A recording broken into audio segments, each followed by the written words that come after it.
Today we have to see merits of Mendeleev's periodic table. तर आज आपण मेंडेलिव्हचे आवर्त सारणीचे गुण आपण काय करायचं आहे या मुद्द्यामध्ये आपण पाहणार आहोत. काय म्हणले बा, सायन्स इज प्रोग्रेसिव्ह. विज्ञान हे कसं आहे, प्रगतशील आहे. म्हणजे विज्ञानामध्ये दररोज काय होत असते, नवनवीन प्रगती होत जात असते.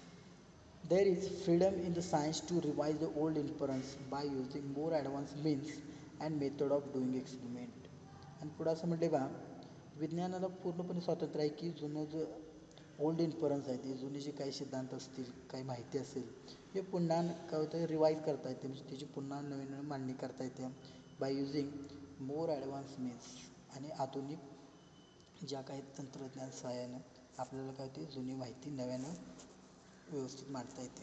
दिस characteristics of science are clearly seen in the Mendeleev's periodic table. आणि हेच गुणवैशिष्ट्य, विज्ञानाचं जे गुणवैशिष्ट्य आहे की जुना अभ्यास नव्यानं काय केलं, त्यानं वेगळ्या पद्धतीनं मांडला.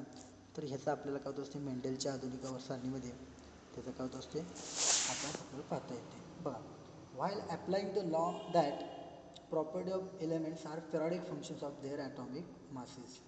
आता त्यानं जो त्याचा लॉ होता, कुठला law, the property of elements are periodic functions of their atomic masses. म्हणजे कोणत्याही म्हणजे मूलद्रव्याचे गुणधर्म हे त्याच्या काय असतात, अणुवस्तुमानाचे काय असतात, आवृत्ती फल असतात. तर ह्या गुणधर्माचा त्याने काय केलं, इथं वापर करून त्यांनी त्याची आधुनिक सारणी मांडली. बघा, the Mendel arrange the elements with a thought that the information available till then was not final but it could change.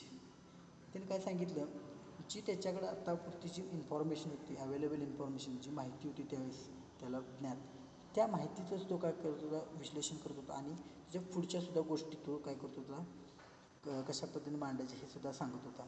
As a result of this Mendeleev periodic table demonstrate the following merits. आणि म्हणूनच मेंडलच्या ह्या गुणवैशिष्ट्यामुळंच काय झालं, त्याची आधुनिक सारणी काय झाली त्या काळी, म्हणजे त्याच्यात काही तर गुण सापडलेत किंवा त्याची काही तर वैशिष्ट्य नवीन निर्माण झाली. आता आपण पहिलं त्याचं वैशिष्ट्य पाहिजे आहे.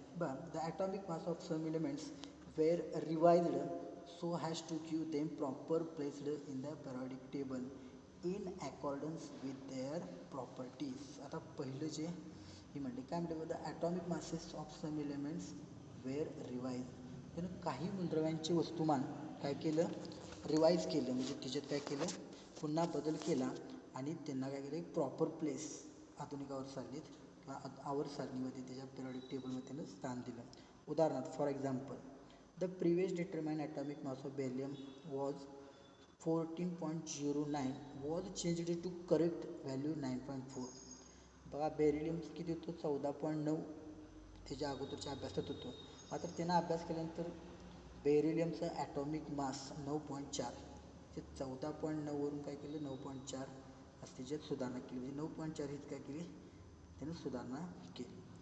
And beryllium was placed before boron. आणि मग बेरिलियम काय झालं, बोरॉनच्या अगोदर मांडण्यात आला. ह्याच्या अगोदर बोरॉनच्या नंतर बेरिलियम मांडत होते. आता बघा next second, Mendel kept vacant place. बघा, अतिशय महत्त्वाचं आहे.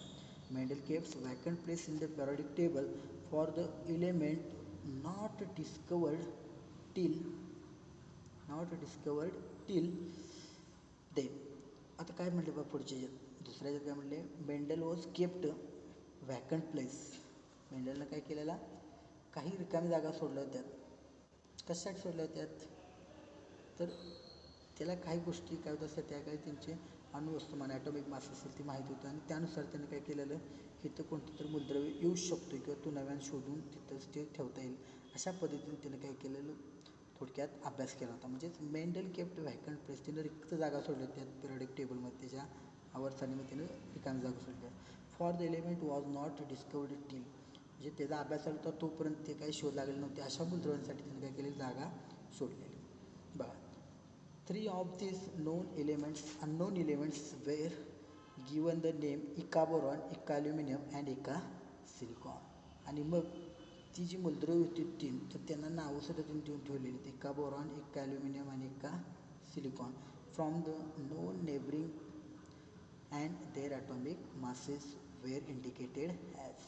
आणि त्या इक्का बोरॉन असेल, इक्का ॲल्युमिनियम असेल, इक्का सिलिकॉन असेल, हे काय होतं त्यांच्या जवळपासचे जे मूलद्रव्य होते त्यांच्यावर त्यांचं ॲटॉमिक मास त्यानं इंडिकेट केलं, तुम्ही दर्शवलं होतं.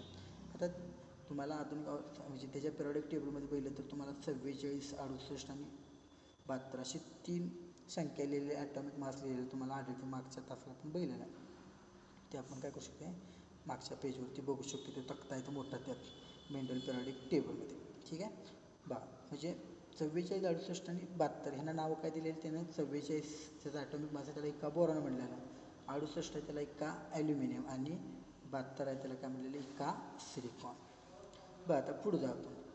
Not only this but their property were also predicted. आता फक्त त्यानं त्यांची नावच, एका बोरॉन आहे, एका ॲल्युमिनियम आहे, एका सिलिकॉन आहे, म्हणजे 44 म्हणजे एका बोरॉन, 68 म्हणजे एका ॲल्युमिनियम, अशी नावं नुसती त्याची काय केली नव्हती, मांडली नव्हती. तर त्याच्याबरोबर त्याची काही गुणधर्म, प्रॉपर्टीसुद्धा प्रेडिक्ट केलेले आहेत, त्यानं भाकीत केलं होतं. बघा, later on this elements were discovered and named as स्कँडियम.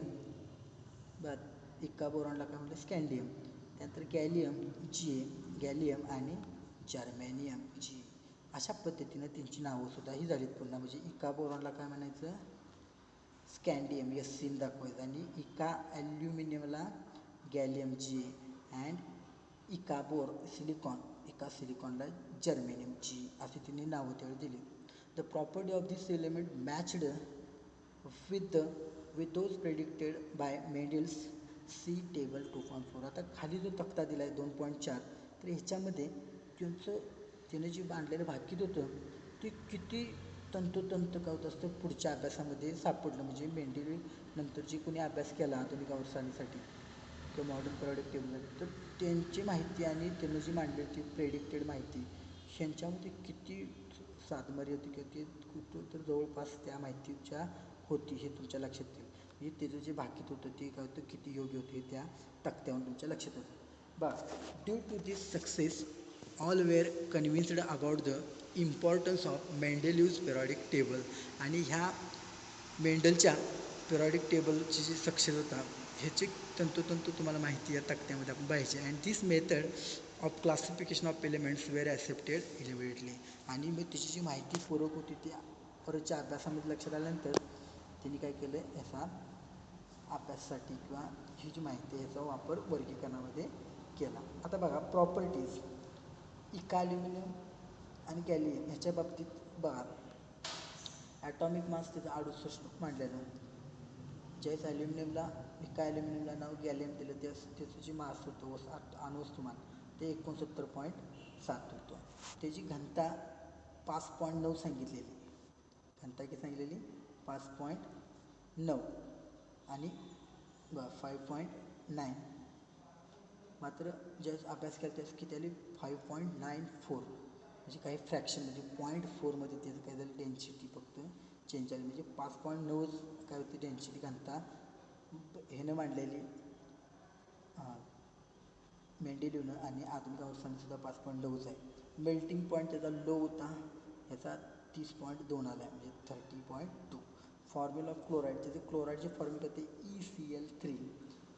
आणि जे त्याचं नावच माहीत झालं गॅलियम, तर गॅलियमचं काय होत असतं GaCl3 लक्षात, म्हणजे गॅलियम क्लोराईड. त्यानंतर फॉर्म्युला ऑफ ऑक्साईड E2O3.